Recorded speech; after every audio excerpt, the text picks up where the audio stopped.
ചേലക്കരയിൽ വോട്ടെടുപ്പ് പൂർത്തിയായതോടുകൂടി മുന്നണികളെല്ലാം ഈ കണക്കുകൾ കൂട്ടിക്കിഴിച്ച് ഈ വിജയസാധ്യതകളെല്ലാം പരിശോധിക്കുകയാണ്. എന്തായാലും നമ്മളോടൊപ്പം ഇപ്പോൾ ചേരുന്നത് LDF സ്ഥാനാർത്ഥിയായിട്ടുള്ള UR പ്രദീപാണ്. അദ്ദേഹത്തോടൊപ്പം കുടുംബമുണ്ട്. കഴിഞ്ഞ ഒരു മാസം നീണ്ടു നിന്ന പ്രചരണം, അതോടൊപ്പം തന്നെ വോട്ടെടുപ്പ് എല്ലാം കഴിഞ്ഞ ഒരു മാസം അല്ല, ഏകദേശം ഒരു മാസത്തിൽ തിരക്കായിരുന്നു. എങ്ങനെയാണ് മൊത്തത്തിലുള്ളൊരു വിലയിരുത്തൽ? ഈ പണി നമുക്ക് താഴെത്തട്ടിൽ പണിയെടുത്തതിൻ്റെ അല്ലെങ്കിൽ തെരഞ്ഞെടുപ്പുമായി ബന്ധപ്പെട്ട് പണിയെടുത്തത് ഇടതുപക്ഷ ക്യാമ്പിൻ്റെ അല്ലെങ്കിൽ അവർ പ്രവർത്തകർ പണിയെടുത്തതിൻ്റെ ഒരു ഫലം കാണും എന്ന കാര്യത്തിൽ ഒരു സംശയമില്ല. നല്ല പോലെ തന്നെ ഭൂരിപക്ഷം ഉണ്ടാവും എന്ന കാര്യത്തിലും സംശയമില്ല. ഈ ആളെ കിട്ടാത്തൊരു സാഹചര്യം ഉണ്ടായിരുന്നല്ലോ ഒരു മാസം അല്ലേ? അതെ അതെ, ഇലക്ഷൻ്റെ ബന്ധിച്ച് നല്ല തിരക്കായിരുന്നു.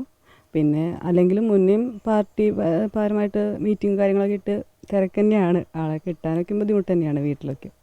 ഇന്നലെ പിറന്നാൾ ദിവസമായിരുന്നു. പിറന്നാൾ ദിവസമാണ് ഈ വോട്ടെടുപ്പ്. പക്ഷെ ആരും അറിഞ്ഞില്ല. വൈകുന്നേരം ഒരു കേക്ക് മുറിച്ച സമയത്താണ് ഞങ്ങൾ ഉൾപ്പെടെ അറിഞ്ഞത്.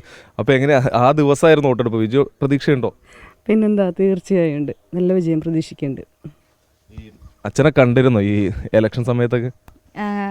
കാണാൻ പറ്റാറില്ല, സംസാരിക്കാനും പറ്റാറില്ല. അങ്ങനെ രാത്രി ലേറ്റായിട്ട് വരും, പിന്നെ രാവിലെ നേരത്തെ പോവും. അപ്പോൾ അതിൻ്റേതായ ചില ബുദ്ധിമുട്ടൊക്കെ ഉണ്ടായിരുന്നു, കാണാൻ പറ്റാത്തതിൻ്റെ വിഷമമൊക്കെ. ഈ മോനെങ്ങനെ അച്ഛൻ വിജയിക്കുന്നുള്ള പ്രതീക്ഷയുണ്ടോ? ഉണ്ട്. ഇലക്ഷനൊക്കെ ആയിട്ട് തിരക്കായപ്പോഴത്തേക്കും സങ്കടമായോ? പിന്നെ അങ്ങനെ കാണാൻ കിട്ടില്ലല്ലോ, പിന്നെ അത് ഒത്തിരി വിഷമായി.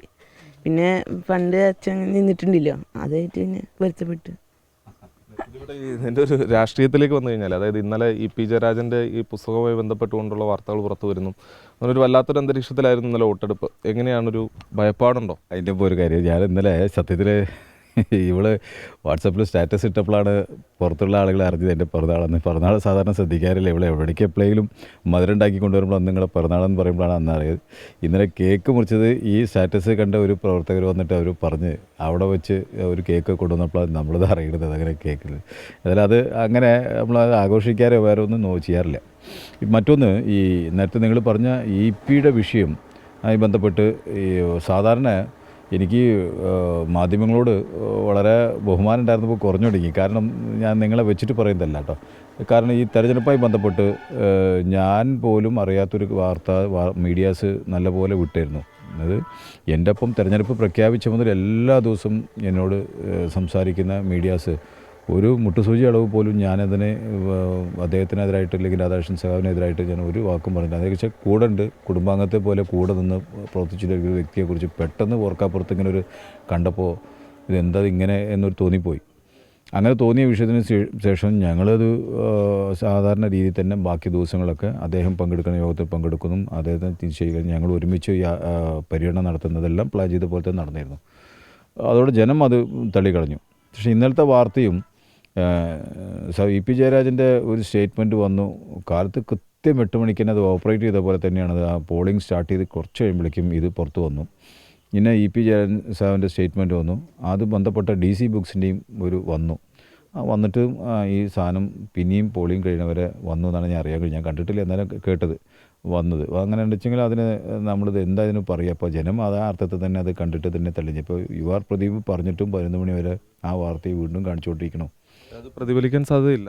ഇല്ല തന്നെയാണ് എനിക്കത് പറയാനുള്ളത്. ചേലക്കരയിൽ അത് ബാധിക്കില്ല തന്നെയാണ് എനിക്കറിയുന്നത്. ജനം UR പ്രദീപിനെ കുറിച്ച് നല്ലപോലെ മനസ്സിലാക്കി വെച്ചിട്ടുണ്ട്. UR പ്രദീപ് നടത്തിയ പ്രവർത്തനം ഈ നാടിന് നല്ലപോലെ മുമ്പിലുണ്ട്. ആ പ്രവർത്തനം ഇനിയും ജയിച്ചു വന്നു കഴിഞ്ഞാൽ ആവശ്യമുണ്ട് എന്ന് തന്നെയാണ് അവിടെ.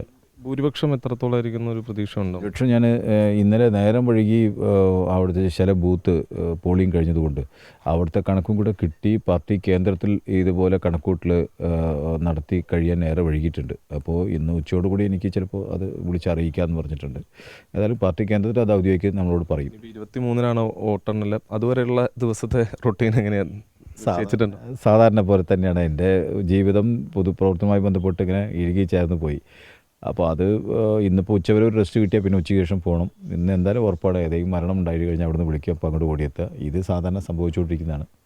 അപ്പോൾ ഈ തെരഞ്ഞെടുപ്പ് സമയത്ത് കുറേ കാര്യങ്ങൾ ശ്രദ്ധയിൽപ്പെട്ട വിഷയങ്ങളുണ്ട്. ആ വിഷയങ്ങളുമായി ബന്ധപ്പെട്ട് അവരെ സഹായിക്കാൻ ഒന്ന് ഇടപെടുക, ഇതെല്ലാം മാത്രമേ. അപ്പോൾ അതിൻ്റെ ഒരു ഇതിൽ പോവും.